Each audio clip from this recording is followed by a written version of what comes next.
Bismillahirrahmanirrahim. Assalamualaikum warahmatullahi ta'ala wabarakatuh. Alhamdulillah, salatu wassalam ala rasulillah Muhammad ibn Abdullah wa alihi wa sahbihi wa mawala wa la hawla wa la quwata illa billah, amma ba'd. Ayyuhal aba, ikhwan, mustami'in, hadirin rahimani wa rahimakumullah. Alhamdulillah, thumma alhamdulillah. Puji-puji syukur kehadirat Allah Subhanahu wa taala atas berbagai macam limpahan rahmat, nikmat yang Allah berikan kepada kita, terutama nikmatul Islam, nikmatul iman, nikmat kita dijadikan umat Nabi Muhammad sallallahu alaihi wasallam, nikmat hidayah, inayah, taufik, wasihah wal afiyah. Begitu juga salat serta salam tidak henti-hentinya kita haturkan, hadiahkan kepada junjungan kita Nabi Muhammad sallallahu alaihi wasallam beserta para keluarganya, para sahabatnya, para tabi'in, tabi'in wa man tabi'ahum bi ihsan ila yaumil din. Ya ma'azara hadirin ikhwan mustami'in rahimakumullah. Melanjutkan lagi di dalam mempelajari kitab Mirqatus Syuhud At-Tasdiq li Syekh Muhammad Nawawi ala Sulam Mutafiq lil Alama Ba'alawi. Dalam kitab kita mempelajari kitab Sulam Taufiq yang dikarang oleh Habib Abdullah bin Umar Habib Abdullah bin Husain bin Tahir, dan syarahnya kitab Mirqatus Syuhud yang dikarang oleh Syekh Muhammad Nawawi Al-Bandadi rahimahullah. Dalam pembahasan terakhir kita membahas di dalam makna asyhadu anna Muhammadar Rasulullah.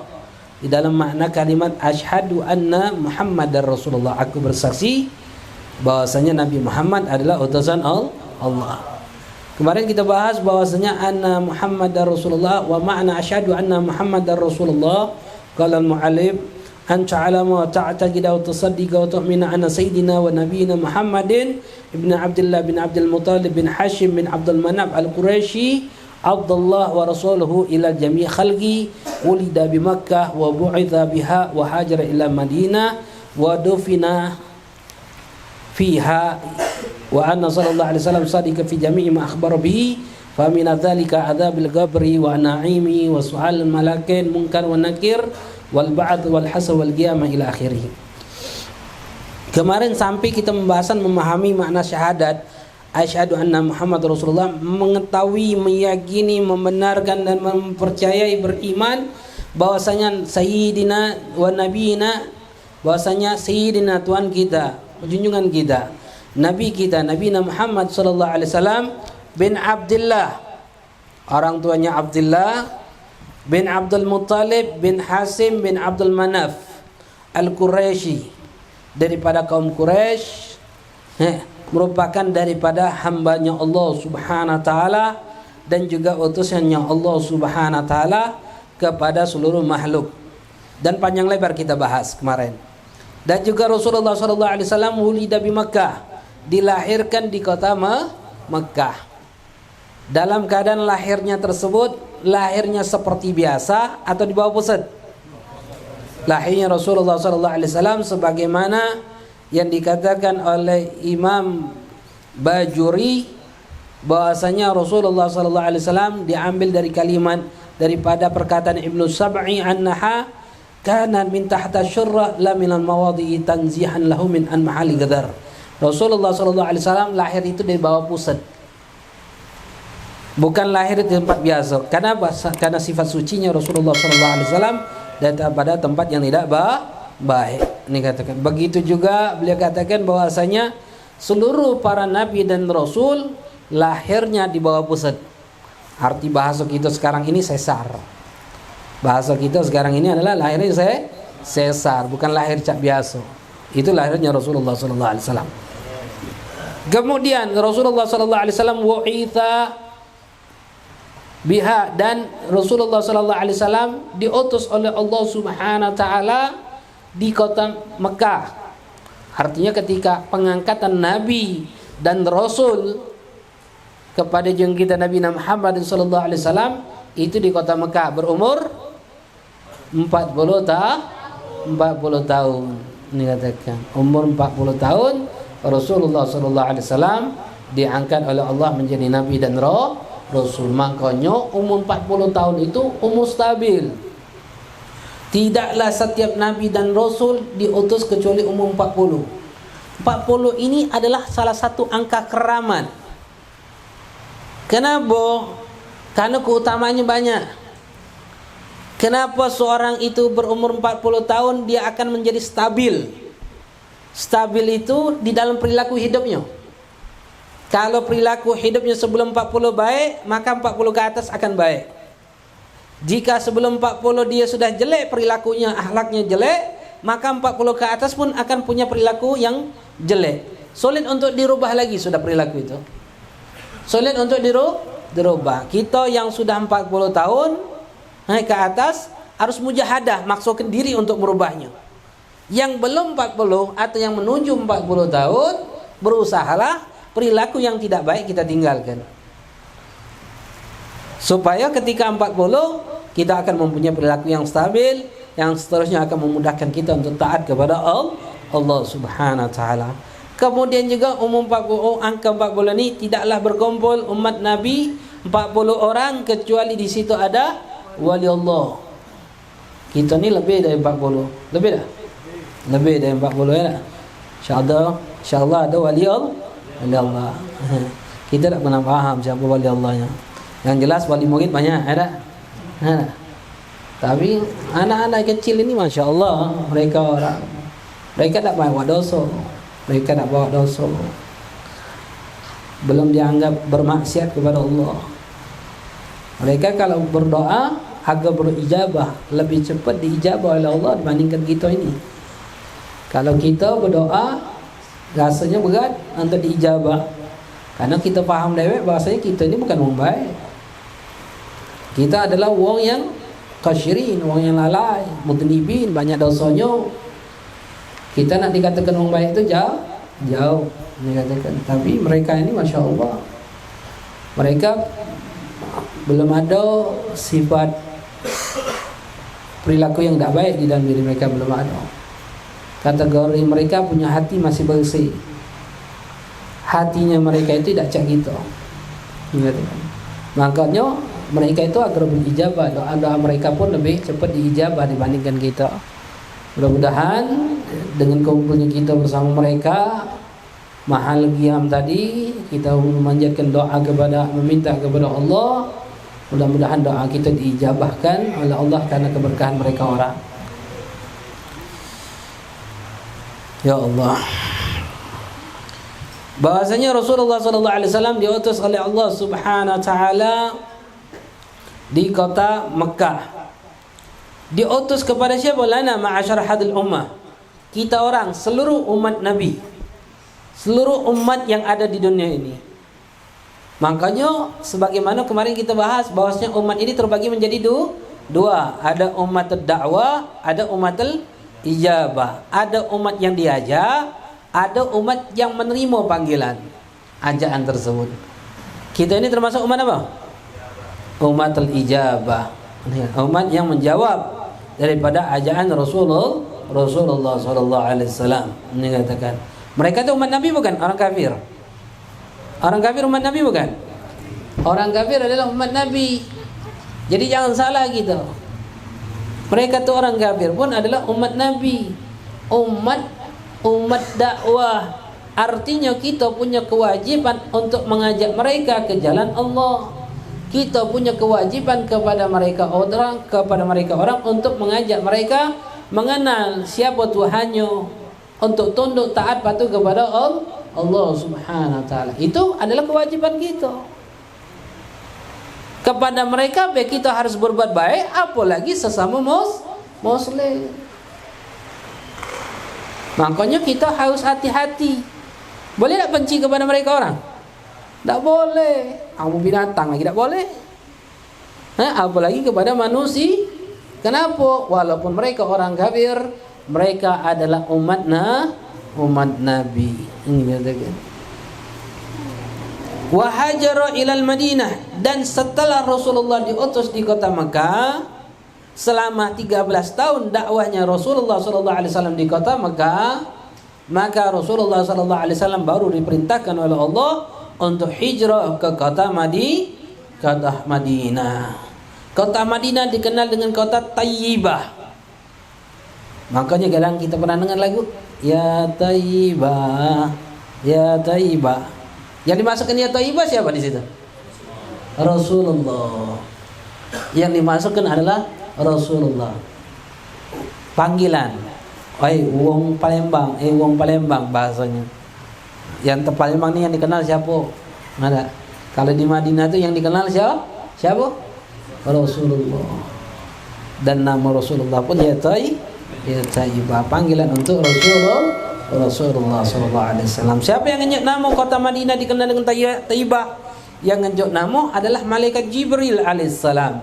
Ketika Isra wal Mi'raj, ketika Rasulullah sallallahu alaihi wasallam pertama kali berjalan, di dalam perjalanan pertama kali itu Rasulullah diperintahkan oleh malaikat Jibril untuk berhenti di suatu tempat, lalu diperintahkan untuk sholat 2 rakaat. Setelah Nabi sholat 2 rakaat, Nabi ditanya oleh malaikat Jibril, Aina tadri, apakah kau tahu kau sholat di mana, ya Muhammad? Maka Nabi mengatakan jawab, "La, aku tidak tahu." Maka Jibril mengatakan, "At-tayyibah fil ardi tayyibah wa hajara ilaiha." Itu tanah tayyibah. Disitulah kau akan hijrah. Disitulah Rasulullah akan hijrah. Mengatakan, Rasulullah pernah hijrah ke kota Madinah sebelumnya? Pernah. Nama kota Madinah dikenal dengan kota Yathrib. Pernah dengar Yathrib? Pernah dengar cerita Rasulullah hijrah ke kota Madinah? Yathrib. Bukan kota Madinah, Yathrib. Pernah? Apa yang terjadi pertama kali hijrahnya Rasulullah ke kota Yathrib? Dilempari Nabi. Sampai dalam riwayat, lukalah tubuh Nabi. Tetesan darah itu ketika jatuh, langsung malaikat datang menahan tetesan darah tersebut. Nabi menahan tetesan darah itu supaya tidak jatuh di muka bumi. Langsung malaikat marah, murka karena orang yatim tersebut. Lalu para malaikat meminta kepada Nabi Muhammad SAW, "Wahai Nabi, izinkan kami untuk mengangkat bumi Yathrib ini, lalu akan kami timpakan kepada penduduk Yathrib." Atau apa kata Nabi? Apa Nabi izinkan mereka? Nah, justru Nabi mengharapkan keislaman mereka. Buktinya justru mereka lah yang diharapkan, yang menolong, menjadi penolong Nabi. Ketika hijrah kedua, kota Madinah sebagiannya sudah masuk Islam, sehingga mereka menjadi kaum Ansar, penolong. Masya Allah.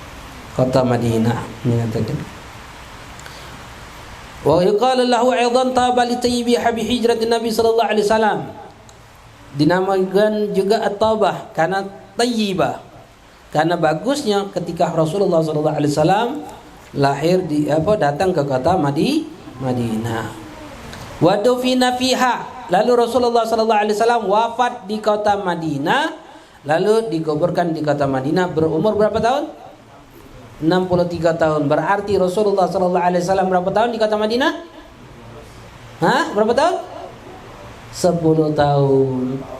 13 tahun dakwah di kota Mekah, 10 tahun dakwah di kota 10 tahun cuman.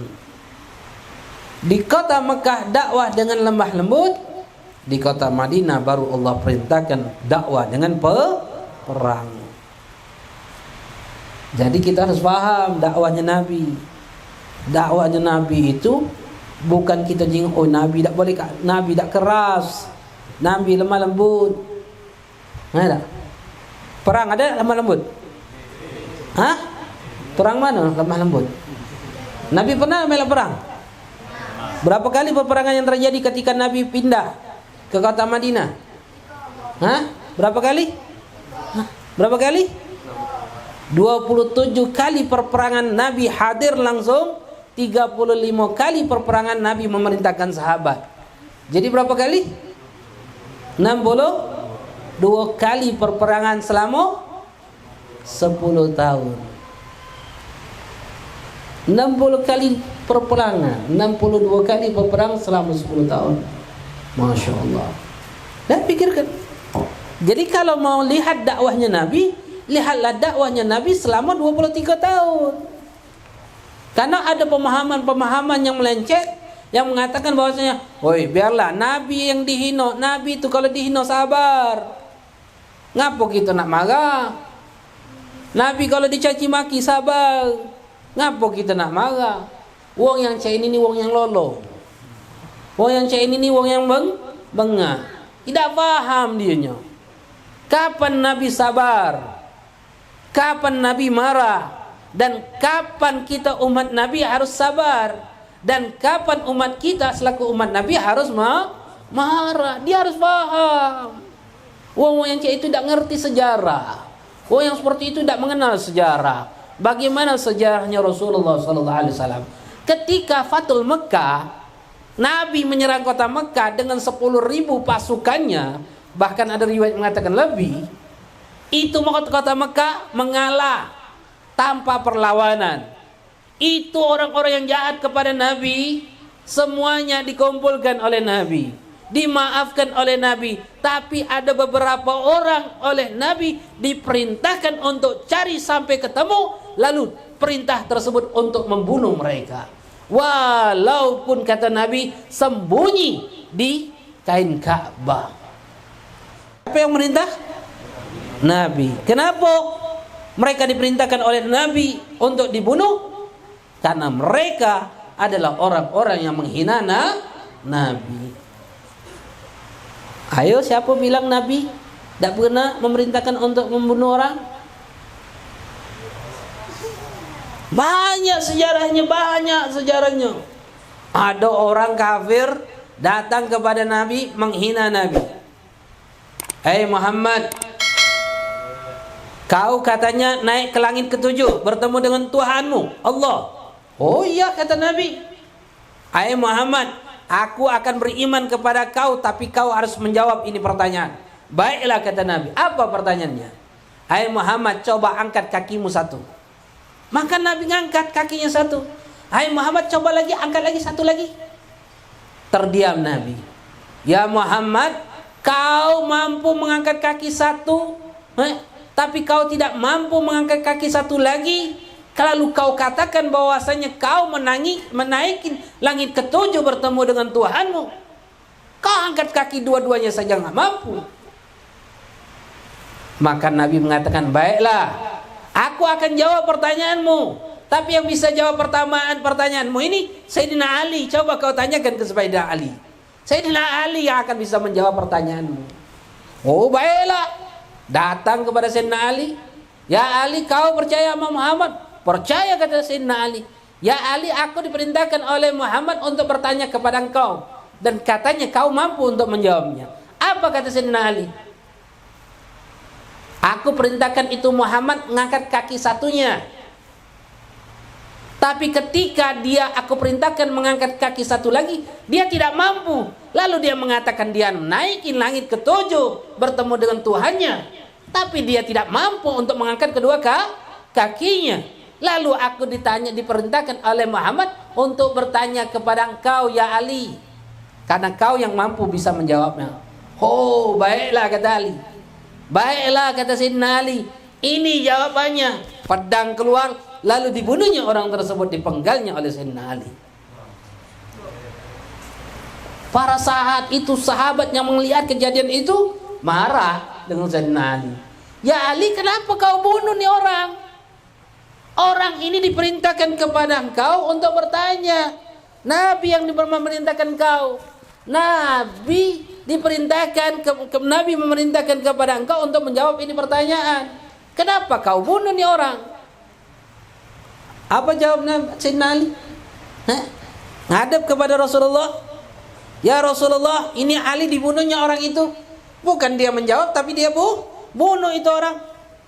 Maka Sayyidina Ali membela di hadapan Rasulullah, wahai sahabat, tidaklah aku diperintahkan oleh Rasulullah, tidaklah orang itu diperintahkan kepada oleh Rasulullah untuk bertanya kepadaku, kecuali aku diperintahkan oleh Rasulullah untuk membunuh orang tersebut. Maka Rasulullah membenarkan apa yang diperintahkan oleh Rasulullah kepada Sayyidina Ali. Paham? Tahu? Lemah lembut tak? Ada lemah lembut tak? Sayyidina Ali bunuh tu orang, perintah siapa? Rasulullah. Karena Sayyidina Ali paham, ni orang tak baca dia dijawab, ni orang harus dibunuh. Tak perlu lagi perintah Rasulullah. Sayyidina Ali langsung paham. Nah kita umat Nabi ni yang tak faham-faham, tidak faham-faham, sudah ada orang yang hina Nabi, ada orang yang hina syariat Nabi, masih nak bertanya pula. Kata Ustaz Umar, gawiklah dewe, baca-bacalah dewe. Jika ada orang hina Rasulullah, menghina syariatnya Rasulullah, tidak salah nak bertanya lagi, ya Musa, Ustaz cak mana Ustaz budak ini hina Rasulullah, Ustaz cak mana budak ini Ustaz hina Rasulullah, hina syariat Rasulullah. Tak usah ditanya ke lagi. Kau jadi Sayyidina Ali bela. Kau jadi Sayyidina Ali bela.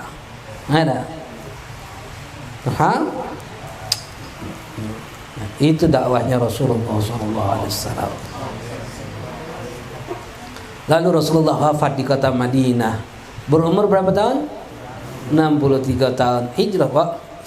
Dakwah selama 10 tahun. Dan dikuburkan di kota Madinah. Di mana Rasulullah dikuburkan? Di rumahnya dewe, di kamarnya dewe. Berapa hari? Kurang lebih 3 hari pada saat itu. Ketika Rasulullah wafat, baru di hari Senin wafat, di hari Kamis dalam riwayat mengatakan baru dikuburkan Rasulullah SAW. Kenapa tidak segera dikuburkan? Karena pada saat itu kebingungan sahabat, apa yang harus dilakukan, tidak mengerti apa yang harus dilakukan ketika wafatnya Rasulullah. Dalam riwayat Sayyidina Abu Bakar Siddiq radhiyallahu pada saat itu mengatakan, aku mendengar Nabi berkata, tidaklah seorang Nabi wafat kecuali dikuburkan di tempat wafatnya. Maka pada saat itu pun Rasulullah dikuburkan oleh sahabat. Pada saat itu ketika wafatnya Nabi, semuanya jadi caung gilo. Sayyidina Umar jadi caung gilo. Sayyidina Abu Bakar, Sayyidina Uthman, Sayyidina Ali dan seluruh sahabat. Kenapa? Karena kehilangan Rasulullah SAW. Tidak sanggup mereka orang. Masya Allah. Baru setelah itu Rasulullah SAW dikuburkan di kota Madinah, di rumahnya dewe. Rumahnya itu artinya kan bagi siapa yang pernah ziarah kepada Rasulullah SAW, yang pernah ziarah Rasulullah, artinya itu ke masjid, Raudhah, itu kuburan Rasulullah, itulah rumahnya Rasulullah SAW. Nyatakan berdempetan. Nyatakan. Kemudian setelah Rasulullah wafat, Sayyidina Abu Bakar dikuburkan di samping Rasulullah, di belakang Rasulullah, mundur sedikit. Ini Rasulullah seperti misalnya ngadep kiblat ke sana, misalnya ngadep kiblat ke sana, sana kiblat. Ini Rasulullah di sini. Ini katakan Rasulullah di sini, Sayyidina Abu Bakar di sini. Ini katakan Sayyidina Umar coba main. Di bawah sini. Mengatakan di bawah kakinya Sayyidina Abu Bakar. Sini Rasulullah, sini Abu Bakar. Di sini Sayyidina Umar. Mengatakan. Jadi kalau kita ziarah Rasulullah itu berdempetan jadi. Mengatakan. Dempetan. Sini Rasulullah mengatakan. Ada yang mengatakan di sini Rasulullah, macam-macam pendapat itu. Ada yang mengatakan sebaliknya, sini Abu Bakar, sini Umar, sini Sayyidina Abu Bakar. Ada yang mengatakan berbeda. Ada 7 pendapat menerangkan tentang letakan di mana letak Rasulullah, di mana letak Sayyidina Abu Bakar, di mana letak Sayyidina Umar dikuburkan di 3 tempat tersebut. Siti Aisyah yang luar biasa itu. Ketika Sayyidina Rasulullah wafat, Sayyidina Abu Bakar wafat dikuburkan di tempatnya, itu Siti Aisyah radhiyallahu anha buka baju biasa be. Kan rumahnya dia be.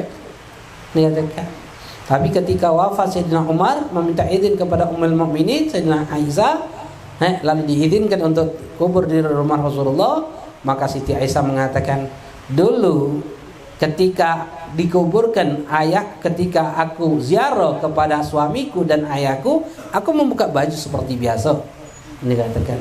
Karena aku katakan itu adalah ayahku dan suamiku. Ketika Sayyidina Umar masuk di kuburan tersebut, tidaklah aku masuk ke kamar tersebut kecuali aku dalam keadaan tertutup rapi, malu dengan Sayyidina Umar. Malu amung mati. Malu amung mati Sayyidina Aisyah. Malu dengan orang yang sudah mati. Saking malunya Siti Aisyah radhiyallahu anha. Di zaman kita sekarang ini, bini-bini kita, putri-putri kita, kata malu, ugat malunya putus. Siapa? Mereka umat Nabi. Jingoklah sekarang TikToknya berjoget-joget, betina galau, hanang galau. Ngapa? Ugat malunya putus. Benar apa yang dikatakan oleh Rasulullah. Apa kata Rasulullah? Idza lam tastahi fasna ma syi'ta. Jika kau dah ada malu, lakukan apa yang kau ingin lakukan. Sehingga ketika dia dah ada malu, dia lakukan apa yang dia inginkan.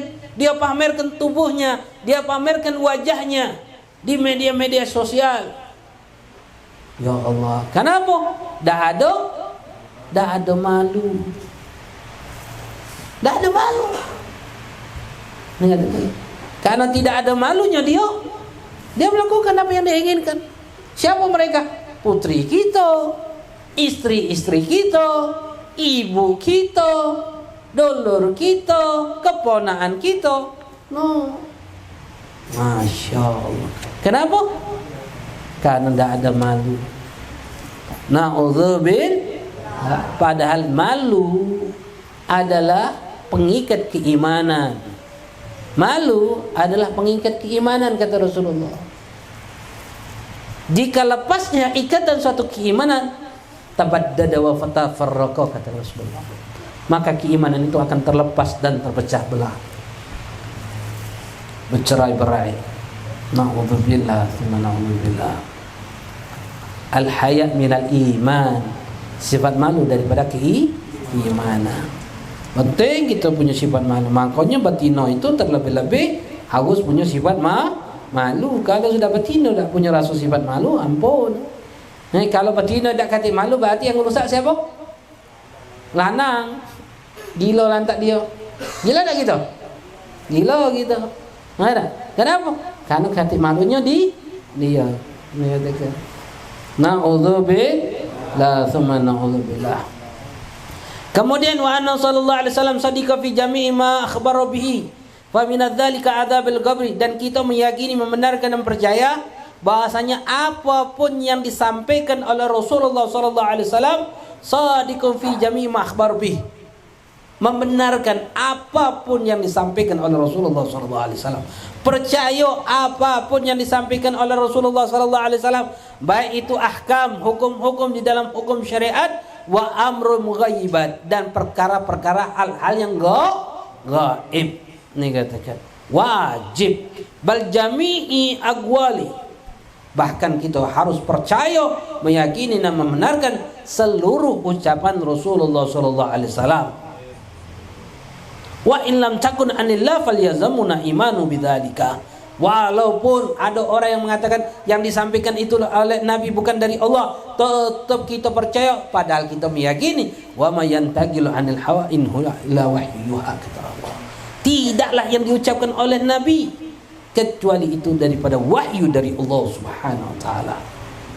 Tidaklah yang dilakukan oleh Nabi kecuali itu adalah wahyu dari Allah Subhanahu wa taala. Orang yang mengingkari hal tersebut, Faman angkara syai'an min dalika wa kana ma'luman min dini dorro kufur. Orang yang mengingkari sesuatu apapun yang disampaikan oleh Nabi daripada dinil bidorro, ilmu agama yang tanpa dipelajari lagi, yang masyhur, yang terkenal, maka orang yang mengingkari itu hukumnya adalah kufur, murtad, keluar agama Islam. Contoh, ada orang yang meremehkan hadis dhaif. Ada orang yang meremehkan hadis dhaif. Orang yang meremehkan kufur. Orang yang tidak percaya dengan hadis itu kufur, keluar agama Islam. Kenapa? Karena hadis dhaif adalah dhaif itu bukan hadisnya. Yang dhaif itu adalah perawinya yang meriwayatkan hadis tersebut. Hadisnya dari siapa? Tetap hadis itu dari Rasulullah sallallahu alaihi wasallam. Jadi hati-hati. Wajib kita beriman dengan hal-hal yang gaib. Fa minadz dzalika, apa hal-hal yang gaib? Di antaranya ma akhbaru min adzabil qabri. Apa yang Nabi ceritakan tentang azab kubur. Wa huwa adzabul barzah. Adapun azab kubur adalah yang kita kenal dengan azabul barzah. Kenapa udhifa ilal qabri? Kenapa disebutkan azab kubur? Jadi kalau orang tidak dikubur tidak diazab. Tidak, maksudnya azab kubur itu kata ulama, karena umumnya orang mati dikubur umumnya. Tapi yang maksud adalah azab barzah. Karena kita ini hidup di berapa alam? Berapa alam kita hidup? 5 alam. Yang pertama alam ruh, alam arwah. Yang kedua alam rahim. Yang ketiga alam dunia saat ini. Kita lewat belum alam arwah? Lewat belum? Sudah. Alam rahim lewat belum? Ada yang tahu alam barzah dan alam rahim macam mana kehidupannya? Yang ketiga alam dunia. Yang keempat alam barzah. Yang kelima alam akhirat. Alam akhir. Alam akhirat ini dikatakan apa? Min yaumil qiyamah wa ma ba'daha. Dari mulai hari kiamat sampai setelahnya. Kalau sekarang ini wong-wong ini ngalami belum alam barzah? Belum. Alam barzah saat ini mereka mengalami. Kita di dunia ini ngalami belum? Belum. Alam akhirat yang dimati itu sudah ngalami belum? Belum. Kaget hari kiamat. Jadi yang mati itu nunggu. Nunggu siapa? Nunggu kita? Enggak, nunggu kiamat. Tapi ingat, alam barzah itu ya Allah. Makanya dikatakan fa kullu mayyit arada ta'dibu ana lahum arda bi gabri aw lam yukbar. Setiap mayit yang diinginkan oleh Allah untuk mengazabnya, maka Allah akan mengazabnya walaupun mereka dikubur ataupun mereka tidak dikubur. Walaupun sulbin, walaupun mereka disalib, au gharri fil bahr, atau tenggelam di dalam lautan, au aqaltud dawab, atau dimakan oleh binatang buas, au akhriga hatta syar Ramadan, walaupun mereka dibakar, walaupun sampai debu, jika Allah menginginkan mengadab mereka, mereka pun akan terazabkan. Na'udzubillah thumma na'udzubillah. Wa dhurriya firri wa yakunu lil kafir munafi wa usah mu'minin wa li hadhil umma wa ghairiha. Adapun azab kubur itu untuk siapa? Untuk orang kafir, orang munafik, orang-orang yang maksiat daripada muslim, dan untuk ini umatnya Nabi dan seluruh umat selain umatnya Nabi Muhammad sallallahu alaihi wasallam. Sebagaimana dalil Al-Qur'an mengatakan an-naru yu'raduna 'alaiha wuduwan wa asyan. Neraka azab yang didatangkan kepada mereka baik pagi hari ataupun petang hari. Allah. Siapa yang baca nyelamatkan? Siapa yang baca nyelamatkan? Ketika Sayyidina Uthman bin Affan radhiyallahu anhu ketika melewati suatu kuburan, maka Sayyidina Utsman menangis sejadi-jadinya sampai tangisan itu membasahi seluruh jenggotnya. Lalu sahabat mengatakan, ya Uthman, kau diceritakan tentang neraka, tentang hal-hal yang lain, tapi kau tidak menangis seperti ini. Kenapa saat ini kau hanya melihat kuburan saja kau menangis? Maka Sayyidina Utsman mengatakan, "Dzakartu ma qala Rasulullah sallallahu alaihi wasallam." Aku ingat apa yang disampaikan oleh Rasulullah sallallahu alaihi wasallam. "Ma mandarangan illa gabra Allah minhu," kata Rasulullah.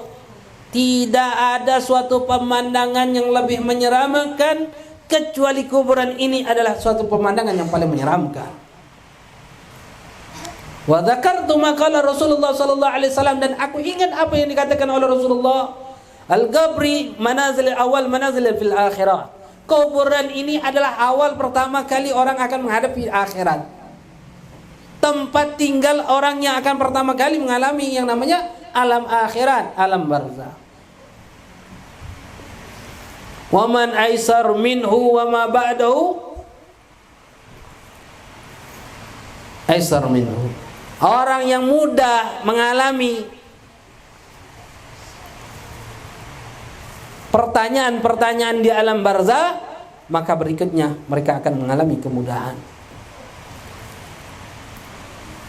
Wa ma ashadda minhu wa ma udhiba minhu wa ma ashaddu minhu ba'dahu. Dan orang yang mendapatkan kesulitan, mendapatkan azab di alam barzakh, dan apa yang mereka akan temui lebih dahsyat lagi di dalam alam barzakh ini. Alam barzakh itu, ikhwan, seperti alam dunia. Mereka yang mendapatkan nikmat oleh Allah diberikan kenikmatan. Apapun yang mereka tidak tercapai dalam kehidupan dunia, akan Allah berikan kecapean keinginan mereka di alam barzakh. Di alam dunia mereka pengen menghafal Quran, nggak kesampaian. Di alam barzakh Allah berikan kesampaian tersebut. Di alam dunia mereka menginginkan suatu hal yang baik, maka di alam barzakh mereka akan mendapatkan kebaikan itu. Ana pernah dengar satu kisah, cerita di Palembang ini ada Allahyarham Habib Muhsin, Ustadz Muhsin Alkaf. Beliau ini adalah orang yang selalu memimpin tahlil di lingkungan para habaib. Beliau ini kalau datang mimpin tahlil. Kalau selangkangan ini anaknya Habib Ubaidillah, Ustadz Ubaidillah Alkaf. Ini ada wong soleh mimpi ketemu beliau. Ada orang saleh mimpi ketemu beliau dalam mimpi setelah wafat. Lalu ditanya, "Habib, apa be gawe antum di sini?" Kata Habib, "Dah kata gawe, inilah gawe ana, mimpin tahlil di sini. Mimpin tahlil di sini." Kata, "Masya Allah, mimpin tahlil di alam barzakh." Orang itu ngomong kemana? Dan anak ingat cerita Habib Salim Syadzili. Allahyarham Habib Salim menceritakan tentang Syekh Sultanah, seorang waliyah terkenal di dunia ini. 3 perempuan yang terkenal di dunia ini kesolehannya. Yang pertama, Sayyidatuna Nafisah, terkenal di Mesir. Yang kedua, Rabi'atul Adawiyah, terkenal di Baghdad, Irak. Yang ketiga, Syekh Sultanah, terkenal di Yaman. 3 orang ini adalah perempuan yang terkenal di dunia. Habib Salim pernah bercerita tentang Syekh Sultanah di dalam hall Syekh Sultanah. Setiap tahun di kota Yaman itu ada hallnya Syekh Sultanah, kumpul para habaib. Biasanya kalau datang Habib Salim yang ceramah. Itu ceramah tiap tahun Habib Salim itu salah satu ceritanya yang sampai sekarang ini anak hafal cerita itu. Kenapa? Syekh Abdurrahman Segaf, Habib Abdurrahman, bagian Muqaddam Tsani Habib Abdurrahman Segaf itu ngelamar Syekh Sultanah. Banyak yang ingin ngelamar Syekh Sultanah ini tertolak gagal. Maka Habib Abdurrahman, seorang wali Allah kutub di zaman tersebut, wali, alim, Masya Allah, ngelamar Syekh Sultanah. Maka Syekh Sultanah mengatakan, "Ya Habib, antum paham, antum tahu, sesungguhnya Allah ini tidak menjodohkan kita di alam dunia. Sesungguhnya Allah jodohkan kita ini di alam barzakh," kata beliau. Mengatakan, maka kata Habib Salim, sekarang ini Syekh Sultanah ini menikah dengan Habib Abdurrahman Segaf di alam barzakh. Masya Allah. Kamu juga yang bujang misalnya, pengen ngantin sebulan, pengen ngantin kamu sebulan, itu tidak kesampaian, meninggal kaki di alam barzakh, kamu berikan kesempatan oleh Allah bisa nikah sama dia. Tapi dengan syarat kamu adalah orang-orang yang mendapatkan nikmat di alam Bukan orang yang mendapatkan azab. Orang yang mendapatkan azab dah baca mana-mana ni nya. Disiksa oleh malaikat. Ya Allah. Kehidupan alam barzah itu satu hari di alam barzah, 1000 tahun di alam dunia. Jadi 1000 seharinya kita di sini sama 1000 tahun di alam barzah. Masya Allah. Sehari berlalu 1000 tahun keadaan dia di alam barzah. Siapa yang menolong mereka orang? Nah. Makanya Rasulullah sallallahu alaihi wasallam mengatakan, "Mal mayyit fil qabri illa kal gharik al mutagawwid." Tidaklah ada satu mayit di alam kubur kecuali dia itu seperti orang yang tenggelam meminta tolong. Tenggelam meminta tolong. Kita pernah melihat orang tenggelam meminta tolong?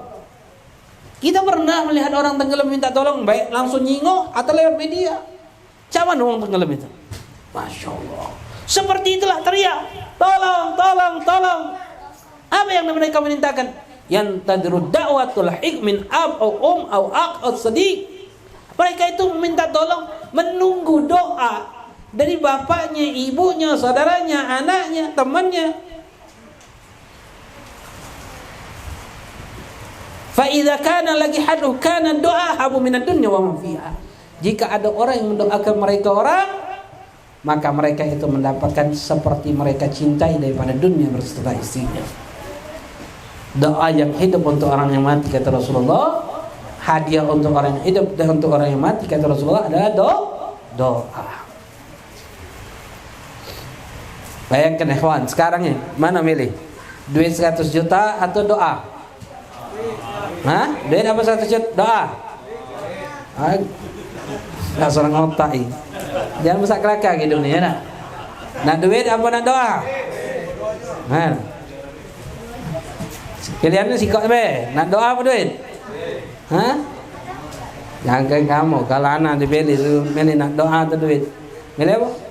Duit. Ngapa? Belum mati. Yang pertama belum mati, yang kedua apa? Belum tentu doa kamu kabul. Mak yang jelas dulu duit. Tapi kalau sudah mati doa be. Kalau sudah mati doa be. Lebih disenangi daripada dunia beserta isinya. Apa hebatnya dunia ini? Apa hebatnya dunia ini? Apa hebatnya rumah itu? Apa hebatnya kedudukan?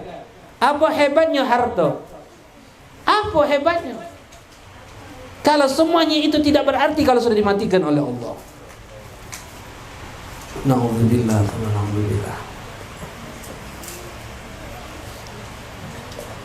Tak ketik yang kita bawa kecuali ilmu, amal yang soleh. Duduk majlis taklim ini Allah. Kita akan mendapatkan keberuntungan. Kapan kalau sudah dimatikan oleh Allah? Kalau sudah dimatikan oleh Allah, kita baru sadar, ya Allah beruntung, alhamdulillah ya Allah. Ya Allah, alhamdulillah ya Allah. Aku ikut majlis sebelum aku mati ya Allah. Alhamdulillah ya Allah, aku duduk majlis taklim. Alhamdulillah ya Allah, aku duduk bersama mereka orang. Kapan syukurnya? Kalau belum mati, dia pikir urusan dunia dia lebih penting daripada urusan akhirat, sehingga dia meninggalkan majlis. Dia pikir urusan dunia dia yang akan membantu dia kalau sudah dimatikan oleh Allah dibandingkan duduk dalam majlis. Majlis ilmu ini bukan main. Lebih afdal daripada solat 1000 rakaat. Lebih afdal daripada sedekah 1000 kuda di jalan Allah. Lebih afdal daripada mengurus jenazah 1000 jenazah. Ada majlis taklim. Utama yang luar biasa. Kita dengan urusan duniawi kita tinggalkan. Masya Allah. Ya belum mati kita, ikhwan. Sehingga kita berpikir urusan dunia kita lebih penting. Makanya Allah yarham Habib Hasim.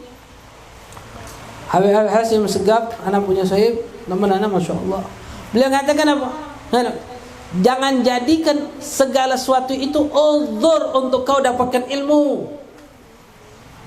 Jangan jadikan urusan duniamu uzur kau untuk dapatkan ilmu. Beb lu hafal beb dah baca urus dunia. Anak ada urusan dah baca majlis melak beb alafu beb. Jangan jadikan urusan dunia kau sehingga kau uzur untuk mendapatkan ilmu, tapi jadikanlah ilmu uzur di dalam segala satu urusan dunia kau. Alafu anak tak baca. Malam ini anak-anak majlis. Oh dah baca, alafuan, minta maaf. Malam ini anak ada majlis ta'lim. Oh ini tangan, oh dah baca. Ini duit, kok dah baca. Anak ada majlis rutin anak. Baca anak tinggalkan. Jadikan ilmu sebagai uzur untuk mendapatkan segala sesuatunya. Uzur di dalam urusan dunia kiwi kita. Jangan jadikan segala sesuatu uzur untuk kita dapatkan ilmu. Afwan, anak nak baca. Pakai minta maaf tak bisa hadir. Anaknya ngewang bini pula kantong. Ngewang bini pula nak ke IP. Mana? Bini minta beli ke makan beb, dah baca beb. Nak majlis. Dah baca beb, banyak aku senana ni. Urusan kahwin ni belum selesai. Kalau aku beb minta dah baca hadir majlis. Kawan, apa? Urusan dunia. Kau tinggalkan majlis ini. Ya kau belum mati. Tapi kalau kau sudah mati, kau akan menyesal. Siapa yang nolong? Kate. Bini ninggalkan kita, saya bikin kawin lagi dia. Anak jangan diharapkan. Anak mana yang dikategorikan soleh dan salehah sekarang ini? Kita sekarang ini anak, kita menganggap diri kita tidak soleh. Kita kalau gua ngajar orang tua kita lupa dengan orang tua kita. Nah, bapak kita sudah mati. Apa setiap saat kita mendoakan mereka? Ibu kita sudah mati. Apa setiap saat kita mendoakan mereka? Nah. Habib mana doakan setiap habis sholat. Doakan apa? Rabbi fili wali walidayya. Cuma itu be, kakek nenek kau? Dah. Artinya kau pun juga cocok kau akan lupa sama kau. Ingat itu. Kalam yang luar biasa kata Habib Hashim itu. Jangan jadikan segala sesuatu itu urusan dunia kita uzur untuk kita dapatkan ilmu. Tapi jadikanlah ilmu uzur untuk segala satu urusan duniawi kita. Alafuan baca. Ada ilmu yang harus anda tuntut. Harus ilmu yang harus anda pelajari. Ada majlis ilmu yang harus anda hadiri. Ada hal yang anda harus dari. Kenapa? Karena inilah yang akan menyelamatkan kita kalau kita sudah dimatikan oleh Allah. Karena inilah yang akan memuliakan kita kalau sudah dimatikan oleh Allah. Yang lain, dah urusan dunia kita, tidak. Justru itulah yang akan memberatkan kita kalau sudah dimatikan oleh Allah. Kalau setiap hari kita berkorban untuk urusan dunia, kapan urusan akhirat kita? Dunia ini fana, dunia ini tidak selama-lamanya. Yang abadi itu nanti kalau sudah dimatikan oleh Allah. Yang abadi itu kaget kalau kita sudah dimatikan oleh Allah, baru itu abadi. Baru itu selama-lamanya. Mana dulu tinggal, mana harta tinggal, mana yang katanya urusan duniawi kita tadi tinggal, mana kawan-kawan yang kita belai sehingga kita nanda duduk majlis taklim, mana tinggal. Dah ingat sama kita orang. Hari itu semuanya lari, bapak lari, ibu lari, anak lari, saudara lari. Semuanya nafsi-nafsi, dewek-dewek. Mana urusan dunia kita? Apa urusan dunia tak baca adik kan? Sering budak-budak kamu, sering kalau ngomong cerita mana. Tak usah lagi ngomong cerita. Mengatakan, tidak usah lagi ngomong cerita. Mana? Kamu tu membodohi diri kita dewek. Kita tu dengan ngomong cerita tu membenarkan seakan-akan perilaku kita tu benar. Padahal perilaku kita salah. Jadi tidak usah lancar itu. Si anak-anaknya kamu. Nah, karena kamu dewe itu tidak menyelamatkan kamu itu. Duduk majlis taklim yang kamu. Dah nak duduk majlis ini. Majlis mana baik silakan. Majlis mana baik silakan. Siapa baik betul silakan. Tak ada larangan. Mudah-mudahan kita dimatikan oleh Allah dalam keadaan husnul khatimah, diberikan keberkahan oleh Allah Subhanahu wa taala dalam ilmu kita, umur kita, harta kita, kedudukan kita, sehingga kita mendekatkan diri kepada Allah Subhanahu wa taala, sehingga kita bisa mengajak diri kita, keluarga, kerabat, sahabat, kerabat kita, orang-orang yang kita cinta dan mencintai kita ke jalan yang diridai oleh Allah Subhanahu wa taala. Dan juga kita mintakan kepada Allah, mudah-mudahan orang tua kita yang telah mendapatkan ampunan, kedudukan tinggi di sisi Allah, kita mendapatkan ganjaran, mereka pun lebih mendapatkan ganjaran di sisi Allah Subhanahu wa taala, mendapatkan kemuliaan di sisi Allah Subhanahu wa taala di lapang kuburannya, mendapatkan nikmat-nikmat di alam barzah, sehingga mereka mendapatkan nikmat dikumpulkan bersama mereka orang-orang salihin bersama Rasulullah sallallahu alaihi wasallam. Dan juga kita mintakan kepada Allah Subhanahu wa taala untuk kita, untuk orang yang kita cintai, orang yang mencintai kita, atau orang yang tidak senang kepada kita, atau orang-orang yang pernah berbuat baik dalam hidup kita, atau orang-orang yang pernah kita zalim atau menzalim kita, daripada kaum muslimin muslimat. Kita mintakan kepada Allah, mudah-mudahan Allah menindas kita dan dosa mereka. Ya Allah, matikan kita dan mereka dalam keadaan husnul khatimah. Ya Allah biha, ya Allah biha, Allah bihusnul khatimah. Amin ya rabbal alamin.